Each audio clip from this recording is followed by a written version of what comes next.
Chapter का नाम है एनर्जी लेवल और एनर्जी बैंड। यह एक ऐसा चैप्टर है, ऐसा लेसन है कि इसमें 99% लोग कंफ्यूज हो जाते हैं। लोग समझ नहीं पाते हैं कि एनर्जी लेवल क्या होता है और एनर्जी बैंड क्या होता है। इसीलिए आज हम इस चैप्टर को लाए हैं, इसे ठीक से आपको समझाने के लिए। आपका सारा कंफ्यूजन हम दूर कर देंगे। आप देखिए क्लियर, यहाँ पर देखिए ना इसको। हम जानते हैं कि परमाणु के इलेक्ट्रॉन केवल अस्थायी कक्षा में ही नाभिक के चारों ओर घूमते हैं। किसी निश्चित कक्षा में घूमते इलेक्ट्रॉन के पास ऊर्जा की निश्चित मात्रा होती है। ये तो पहले से आप जानते हैं कि इलेक्ट्रॉन पर मतलब जैसे देखिए, ये परमाणु का स्ट्रक्चर है, ये बीच में नाभिक लिखा हो, नाभिक ये सेंट्रल कोर है। इसकी पहली कक्षा यहाँ है, लिखा भी है प्रथम कक्षा, दूसरी कक्षा यहाँ दूसरा कक्षा है, ये थर्ड कक्षा। तो ये लिखा हुआ जो है कि निश्चित मात्रा होती है हर कक्षा में। इसमें कुछ मात्रा में रहता है आपका एनर्जी, कुछ एनर्जी इसमें रहता है, कुछ एनर्जी इसमें रहता है। हर कक्षा का जो एनर्जी है वो फिक्स होता है। प्रत्येक इलेक्ट्रॉन में अलग अलग होती है एनर्जी। मतलब इसमें जैसे मान लीजिए कि 2 इलेक्ट्रॉन है, तो दोनों पर जो एनर्जी की मात्रा है उसमें कुछ अंतर होता है, थोड़ा सा फर्क होता है। सब कक्षा में, चाहे इसका इलेक्ट्रॉन हो चाहे इसका इलेक्ट्रॉन हो, सब का इलेक्ट्रॉन, हर इलेक्ट्रॉन की ऊर्जा में थोड़ा थोड़ा अंतर होता है। ऊर्जा की इस मात्रा को एनर्जी लेवल कहते हैं या हिंदी में ऊर्जा स्तर कहते हैं। किसी कक्षा के इलेक्ट्रॉन पर मौजूद न्यूनतम तथा अधिकतम ऊर्जा में बहुत कम अंतर होता है। इसका मतलब ये हुआ कि मान लीजिए कि इसमें आपका 2 इलेक्ट्रॉन है। अब 2 इलेक्ट्रॉन है तो एक इलेक्ट्रॉन पर आपका 0.1 इलेक्ट्रॉन वोल्ट है और दूसरे पर 0.2 इलेक्ट्रॉन वोल्ट है। बहुत बारीक अंतर है दोनों की ऊर्जा में, यही यहाँ लिख रहा है कि बहुत कम अंतर होता है। इस अंतर को नगण्य मानते हुए एक शब्द में इसे सिर्फ एनर्जी लेवल कहते हैं। यह ठीक उसी प्रकार होता है जैसे किसी स्कूल के कक्षा 1 में पढ़ने वाले सभी बच्चों की ऊर्जा अर्थात नॉलेज अलग अलग होती है, फिर भी हम सबको कक्षा 1 का ही बच्चा कहते हैं। प्रथम कक्षा के इलेक्ट्रॉन पर जो एनर्जी है उसे फर्स्ट एनर्जी लेवल या फर्स्ट क्लास कहते हैं। दूसरी कक्षा के इलेक्ट्रॉन पर जो ऊर्जा होती है उसे सेकेंड एनर्जी लेवल या सेकेंड क्लास कहा जाता है। इसी प्रकार तीसरी कक्षा के इलेक्ट्रॉन पर जो एनर्जी है उसे थर्ड एनर्जी लेवल या थर्ड क्लास कहा जाता है। ये ठीक स्कूल के बच्चा की तरह ही है। अब आगे ऊर्जा किस चीज़ पर डिपेंड करता है ये आगे देखना है। यहाँ लिखा हुआ है ऊर्जा स्थान पर डिपेंड करता है। Energy of electron revolving in the orbit of less radius always becomes less than the energy of electron revolving in the orbit of more radius. इसका मतलब ये हुआ कि जिस कक्ष की त्रिज्या कम होती है उस पर घूमने वाले इलेक्ट्रॉन की एनर्जी कम होगी और जिस कक्षा की त्रिज्या अधिक होगी उस पर घूमने वाले इलेक्ट्रॉन की एनर्जी ज़्यादा होगी। यही इसका मतलब है। फिर से देखिए, energy of electron revolving in the orbit of less radius पर कम त्रिज्या वाली परिधि always becomes less than the energy of the electron revolving in the orbit of more radius. यह ठीक उसी प्रकार है जैसे छोटी कक्षा में पढ़ने वाले बच्चों का नॉलेज पावर कम होता है ऊंची कक्षा में बच्चों से। जिस प्रकार छोटी कक्षा के बच्चों की ऊंची कक्षा में जाने के लिए जानकारी को बढ़ाना होता है, उसी प्रकार कम त्रिज्या की कक्षा के इलेक्ट्रॉन को बड़ी त्रिज्या की कक्षा में पहुंचाने के लिए इलेक्ट्रॉन पर ऊष्मा, प्रकाश, विद्युत क्षेत्र इत्यादि के रूप में ऊर्जा प्रदान करना पड़ता है।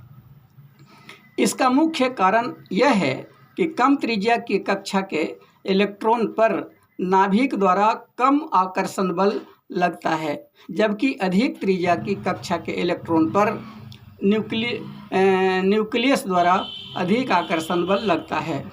अर्थात छोटी कक्षा के इलेक्ट्रॉन को बड़ी कक्षा में भेजने के लिए न्यूक्लियस द्वारा लगने वाले आकर्षण बल के विरुद्ध काम करना होता है।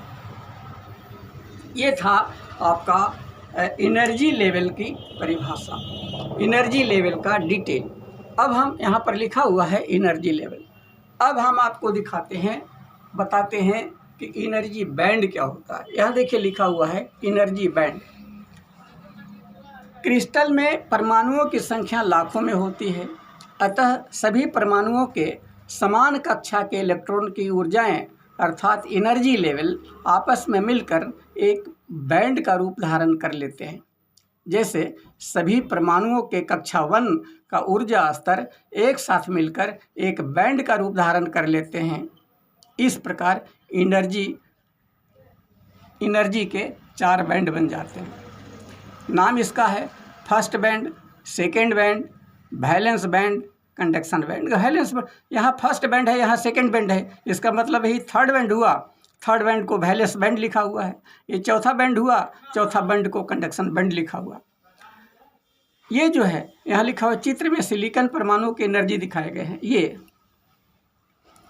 ये क्या है, फर्स्ट बैंड यहाँ लिखा हुआ है। इसका मतलब है कि जितने भी परमाणु हैं सिलिकॉन के क्रिस्टल में, वो सारे परमाणु के पहली कक्षा, फर्स्ट बैंड माने पहली कक्षा के इलेक्ट्रॉन का सारा जो ऊर्जा है वो टोटल को जोड़ करके यहाँ पर शो किया गया है।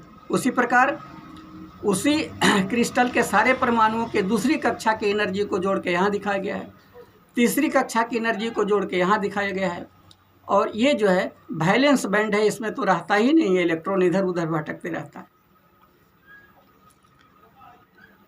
चित्र में सिलिकॉन परमाणुओं के एनर्जी बैंड दिखाए गए हैं। फर्स्ट बैंड और सेकेंड बैंड तो कम्प्लीटली फील्ड हैं, लेकिन थर्ड बैंड में अर्थात तीसरी कक्षाओं में केवल 4 इलेक्ट्रॉन होने के कारण स्थायित्व प्रदान करने के लिए बगल के 4 परमाणु से मिलकर बॉन्ड बनाते हैं। 4 परमाणु, यहाँ पर ना नहीं होगा, ये नहीं होगा, इसीलिए इसे वैलेंस बैंड कहते हैं। कहने का अर्थ यह है कि सिलिकॉन का प्रत्येक परमाणु अपने निकट के 4 परमाणुओं के केंद्र में होता है और प्रत्येक परमाणु केंद्र के परमाणु को एक एक इलेक्ट्रॉन प्रदान करके उसके संयोजी बैंड को पूरा कर देते हैं। इस प्रकार इस पूरी बैंड के इलेक्ट्रॉन इधर उधर गति नहीं करते और उसका विद्युत धारा प्रवाह में कोई सहयोग नहीं होता। इसकी बात हो रही है, वैलेंस बैंड की बात हो रही है। जब इसमें इलेक्ट्रॉन 4 है केवल और 4 बाहर से आ गया तो ये कंप्लीट हो गया।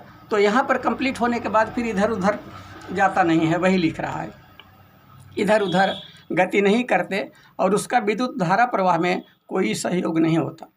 क्रिस्टल में एक अन्य बैंड भी होता है जिसे चालन बैंड कहते हैं। यह बैंड संयोजी बैंड से ऊपर होता है तथा संयोजी कक्षा की त्रिज्या से अधिक त्रिज्या की अस्थायी कक्षाओं के ग्रुप से बनता है। मतलब यहाँ लिखा हुआ है ग्रुप से बनता है, मतलब एन कक्षा, ओ कक्षा, पी कक्षा तथा क्यू कक्षा के ये चारों के ग्रुप से बनता है। यहाँ पर देख लीजिए ना, यहाँ देखिए, ये पहली कक्षा है, ये दूसरी कक्षा है, ये तीसरी कक्षा है, इसी को वैलेंस बैंड कहते हैं। और ये चारों हो गया एन कक्षा, ओ कक्षा, पी कक्षा, क्यू कक्षा। ये चारों जो कक्षाएं हैं, ये चारों को एक साथ मिला करके कंडक्शन बैंड कहा जाता है, चालन बैंड कहा जाता है, वही यहाँ पर लिखा हुआ है। तो 4 परमाणुओं से मिलकर बॉन्ड बनता है, वही चारों, इसलिए इसे वैलेंस बैंड कहते हैं। कहने का अर्थ यह है कि सिलिकॉन का प्रत्येक परमाणु अपने निकट के 4 परमाणुओं के केंद्र में होता है और प्रत्येक परमाणु केंद्र के परमाणु को एक एक इलेक्ट्रॉन प्रदान करके उसके संयोजी बैंड को पूरा कर देते हैं। इस प्रकार इस पूरी बैंड के इलेक्ट्रॉन इधर उधर नहीं गति करते और उसका विद्युत धारा निर्माण में कोई सहयोग नहीं होता। क्रिस्टल में एक अन्य बैंड भी होता है जिसे चालन बैंड कहते हैं। यह बैंड संयोजी बैंड से ऊपर होता है तथा संयोजी कक्षा की त्रिज्या से अधिक त्रिज्या की अस्थायी कक्षाओं के ग्रुप से बनता है। ये तो पहले बता चुके थे, यहाँ पर चल रहा था बात। कि NO, P तथा Q कक्षा के ग्रुप से बनता है। जैसे कि आपने वहाँ देखा, इस चालन बैंड में इलेक्ट्रॉन पर नाभिक का आकर्षण बल नगण्य होता है, क्योंकि ये इलेक्ट्रॉन नाभिक से काफ़ी दूर होते हैं। वो चारों एक कक्षा की बात हो रही है, NO, P, Q चारों कक्षा जो है सेंटर से काफ़ी दूर है न्यूक्लियस से, तो उस पर अट्रैक्शन लगता नहीं है। अतः इस चालन बैंड के इलेक्ट्रॉन क्रिस्टल के अंदर कहीं भी घूमने के लिए स्वतंत्र होते हैं, इसीलिए इन्हें मुक्त इलेक्ट्रॉन कहते हैं। संयोजी बैंड तथा चालन बैंड के बीच के अंतर को ऊर्जा अंतराल कहते हैं। उसे एनर्जी गैप कहते हैं, EG कहते हैं, या वर्जित ऊर्जा बैंड भी कहते हैं, फॉरबिडेन बैंड भी, कई नाम इसके हैं। किसका माने वैलेंस बैंड और कंडक्शन बैंड। ये वैलेंस बैंड है, ये कंडक्शन बैंड है, दोनों के बीच में जो एनर्जी है में अंतर है उसकी बात हो रही है। दोनों बैंड के एनर्जी में जो अंतर है उसको एनर्जी गैप कहते हैं, फॉरबिडेन गैप भी उसको कहते हैं। यही ऊर्जा अंतराल चालकता की माप है। कहने का मतलब, अगर ये ऊर्जा अंतराल कम है तो कंडक्टर होगा, अगर ऊर्जा अंतराल बहुत ज़्यादा है तो ये इंसुलेटर होगा, और ऊर्जा अंतराल अगर मीडियम है तो सेमीकंडक्टर का काम ही करेगा। यही मेन हो गया एनर्जी लेवल। एनर्जी गैप अगर पर निर्भर करता है कंडक्टर बनेगा कि इंसुलेटर। ऊर्जा अंतराल कम हो तो कंडक्टर, मध्यम हो तो सेमीकंडक्टर, तथा अधिक हो तो इंसुलेटर हो जाता है। यही मेन पॉइंट हुआ, समझाने का मकसद भी यही था। तो इस तरह से आप समझ गए होंगे कि कंडक्टर किसे कहते हैं, इंसुलेटर किसे कहते हैं, सेमीकंडक्टर किसे कहते हैं, और निष्कर्ष रूप में आप ये जान लीजिए कि ये सब निर्भर करता है ऊर्जा अंतराल पर। बैलेंस बैंड और कंडक्शन बैंड के बीच में जो एनर्जी में अंतर है, उसी अंतर के हिसाब से कोई भी तत्व कंडक्टर, इंसुलेटर या सेमीकंडक्टर बन जाता है। थैंक्स।